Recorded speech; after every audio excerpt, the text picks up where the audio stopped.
নমস্কাৰ আপোনালোক সকলোকে পুনৰবাৰ স্বাগতম জনাইছো মই মজিদ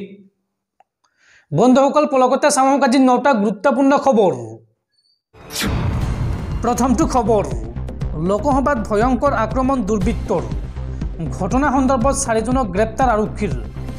লোকসভাৰ ভিতৰত হঠাৎ জপিয়ালে দুজন লোকে ভিজিটৰ্ছ গ্যালাৰীৰ পৰা জপিয়ালে দুজন লোকে লগতে লোকসভাৰ বাহিৰতো দুজনৰ প্ৰতিবাদ মুঠ 4জন লোকক গ্ৰেপ্তাৰ কৰিছে আৰক্ষীয়ে বাহিৰত অনমল আৰু নীলম নামৰ দুজনক আটক আৰক্ষীৰ লগতে সংসদ ভৱনত আটক কৰা যুৱকৰ হাতত আছিল স্মক বোমা আৰু লোকসভাৰ ভিতৰত সাগৰ শৰ্মা আৰু মনোৰঞ্জন নামৰ দুজনক গ্ৰেপ্তাৰ কৰা হৈছে উল্লেখযোগ্য যে সাগৰ শৰ্মাক প্ৰৱেশ পত্ৰ দিছিল সাংসদ প্ৰতাপ সিংহাই সাগৰ শৰ্মাৰ হাতত লৈ আহিছিল ধোঁৱাৰ কেনিষ্টাৰ আৰু এই ঘটনাক লৈ সংসদ ভৱনত জাৰি কৰা হৈছে 144 ধাৰা পৰৱৰ্তী খবৰ অৱহেমত বিজেপি নেত্ৰী আঙুৰলতা ডেকাৰ পাখি কাটিলে বিজেপিয়ে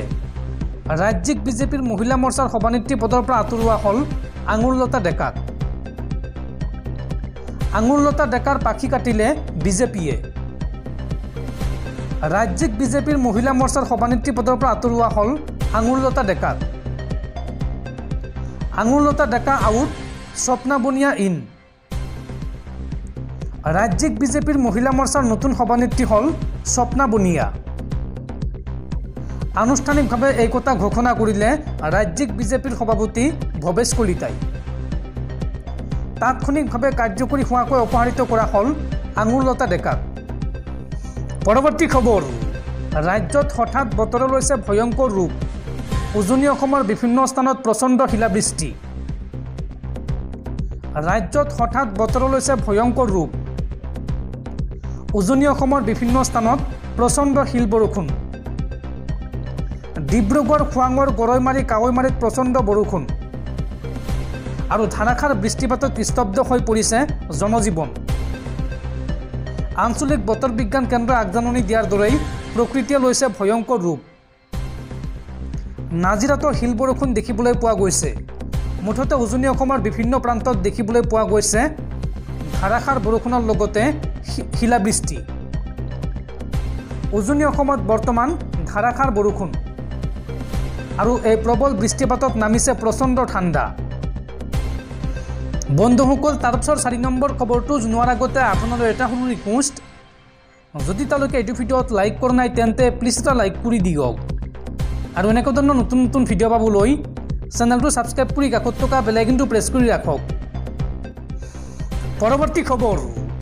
ডক্টৰ সমুজ্জল কুমাৰ ভট্টাচাৰ্য আছুৰ অপশক্তি 65 বছৰ বয়সলৈকে যদি ছাত্ৰ সন্থাৰ নেতা হৈ থাকে তেন্তে তেওঁ কিদৰে মানি ল'ব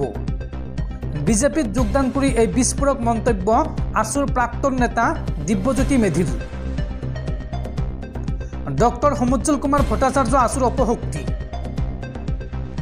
65 বছৰ বয়সলৈকে যদি ছাত্ৰ সন্থাৰ নেতা হৈ থাকে তেন্তে তেওঁ কিদৰে মানি ল'ব আনুষ্ঠানিক শিক্ষা নথকা ব্যক্তি ছাত্ৰ নেতা হ'ব নোৱাৰে বৰ্তমান কিন্তু সমুজ্জল কুমাৰ ভট্টাচাৰ্য কোনো কলেজ বা বিশ্ববিদ্যালয়ত পঢ়ি থকা নাই সেই হেতুকে তেওঁ কৈছে আনুষ্ঠানিক শিক্ষা নথকা ব্যক্তি ছাত্ৰ নেতা হ'ব নোৱাৰে এয়া সমাজৰ বাবে অশুভ লক্ষণ আৰু অশুভ প্ৰতীক মুখাবিন্দা ৰাৱণ বহুত আছে আৰু এই ৰাৱণবোৰক চিনাক্ত কৰি নিক্ষেপ কৰাৰ প্ৰয়োজন আছে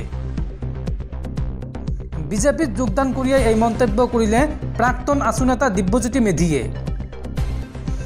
পৰৱৰ্তী খবৰ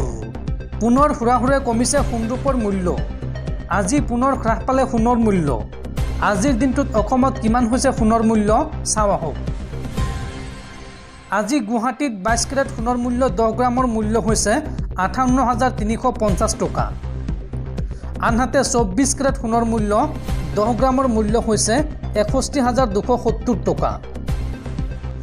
পৰৱৰ্তী খবৰ প্ৰাক্তন আছু নেতা দিব্যজ্যোতি মেধি সহ 3 শতাধিকৰ বিজেপিত যোগদান সকলোকে দললৈ আদৰণি মন্ত্ৰী পীযুষ হাজৰিকাৰ বুধবাৰে আছুৰ প্ৰাক্তন নেতা দিব্যজ্যোতি মেধি সহ প্ৰায় 3 শতাধিক সমৰ্থকে ভাৰতীয় জনতা পাৰ্টিত যোগদান কৰে মন্ত্ৰী পীযুষ হাজৰিকাই তেওঁলোক সকলোকে বিজেপি দললৈ আদৰণি জনায় আৰু সকলোৰে লগত কাম কৰি যাব বুলি কয় মন্ত্ৰী পীযুষ হাজৰিকাই পৰৱৰ্তী খবৰ, এইবাৰ হাজোৰ পুৱামক্কা দৰগাহত উৰিল পেলেষ্টাইনৰ পতাকা। হামাছক সমৰ্থন কৰি হাজোৰ পুৱামক্কা দৰগাহত উৰুৱালে পেলেষ্টাইনৰ পতাকা আৰু এই ঘটনাক লৈ হাজোত চাঞ্চল্য। হাজোৰ পুৱামক্কা দৰগাহত উৰিল পেলেষ্টাইনৰ পতাকা। দৰগাহৰ মূল দুৱাৰৰ সন্মুখত দুৰ্বৃত্তই পেলেষ্টাইনৰ পতাকা উৰুৱাৰ দাবী। হামাছৰ সমৰ্থনত হাজোৰ দৰগাহত দুৰ্বৃত্তই পেলেষ্টাইনৰ পতাকা উৰুৱাৰ দাবী। দৰগাহত পেলেষ্টাইনৰ পতাকা উৰুৱাৰ অভিযোগত এজাহাৰ দাখিল হিন্দু জাগৰণ মঞ্চৰ। কোনে হাজোৰ পুৱামক্কা দৰগাহত উৰুৱালে পেলেষ্টাইনৰ পতাকা? এইটো আচলতে পেলেষ্টাইনৰ পতাকা নে পূৰ্ববংগীয় মুছলমানৰ ধৰ্মীয় পতাকা, তাক লৈ বিতৰ্কৰ সৃষ্টি হৈছে। দৰগাহৰ পৰিচালনা সমিতিৰ মতে পতাকাখন পূৰ্ববংগীয় মুছলমানে ব্যৱহাৰ কৰা ধৰ্মীয় পতাকা আৰু অনাগত দিনত পুৱামক্কা দৰগাহ শ্বৰীফত পতাকা আঁৰিবলৈ নিদিয়াৰ হুংকাৰ পৰিচালনা সমিতিৰ। পৰৱৰ্তী খবৰ, ধাৰাবাহিক বিস্ফোৰণৰ পৰা ৰক্ষা পৰিল চুবুৰীয়া ৰাজ্য মণিপুৰ। 50 ফুটকৈ ব্যৱধানত সংস্থাপিত কৰা 45টা আইডি উদ্ধাৰ। এক বৃহৎ অঘটনৰ পৰা ৰক্ষা পৰিল গোষ্ঠীগত সংঘৰ্ষত জৰ্জৰিত মণিপুৰ। ৰাজ্যখনত আছাম ৰাইফলছে উদ্ধাৰ কৰিবলৈ সক্ষম হৈছে 45টাকৈ আইডি। মঙলবাৰে আছাম ৰাইফলছৰ এটা পথ মুকলি কৰা গোটে টেংনোপাল আৰক্ষী থানাৰ অন্তৰ্গত 102 নং ৰাষ্ট্ৰীয় ঘাইপথৰ কাষত বঙিয়াং গাঁও আৰু চেনাম গাঁৱৰ মাজত কুকি উগ্ৰপন্থীয়ে পুতি থোৱা এই আইডিসমূহ উদ্ধাৰ কৰিবলৈ সক্ষম হৈছে। ইম্ফল ফ্ৰী প্ৰেছে প্ৰকাশ কৰা তথ্য অনুসৰি আছাম ৰাইফলছৰ দলটোৱে প্ৰথমে এটা বস্তাৰ পৰা 21টা আইডি উদ্ধাৰ কৰিছিল। ইয়াৰ পিছতে মণিপুৰ আৰক্ষীৰ বম নিষ্কাশনকাৰী দলে অন্য দুটা বস্তাৰ পৰা অৱশিষ্ট 24টা আইডি উদ্ধাৰ কৰে। সন্দেহ কৰা হৈছে যে কুকি উগ্ৰপন্থীসকলে মণিপুৰ আৰক্ষীৰ ওপৰত ধাৰাবাহিক বোমা আক্ৰমণ কৰিবৰ বাবেই এইবোৰ সংস্থাপিত কৰিছিল। উদ্ধাৰ কৰা প্ৰতিটো আইডি 50 ফুট ব্যৱধানত সংস্থাপিত কৰা হৈছিল। আনহাতে মণিপুৰ আৰক্ষী নিয়ন্ত্ৰণ কক্ষৰ ফালৰ পৰা সংবাদ মাধ্যমক জনাইছে যে যোৱা 24 ঘণ্টাত প্ৰতিবাদকাৰী বিক্ষিপ্ত ঘটনাৰ সৈতে ৰাজ্যখনৰ পৰিস্থিতি উত্তেজনাপূৰ্ণ যদিও নিয়ন্ত্ৰিত হৈ আছে। ৰাজ্যখনৰ পশ্চিম ইম্ফল, পূব ইম্ফল, কাকচিং, থৌবাল, বিষ্ণুপুৰ, চুৰাচানপুৰ আৰু টেংনোপাল জিলাৰ প্ৰান্তীয় অঞ্চলসমূহত নিৰাপত্তা বাহিনীৰ অভিযান বৃদ্ধি কৰা হৈছে। এনে অভিযানত বিষ্ণুপুৰ জিলাৰ পৰা বিভিন্ন অস্ত্ৰ শস্ত্ৰ উদ্ধাৰ কৰা হৈছে।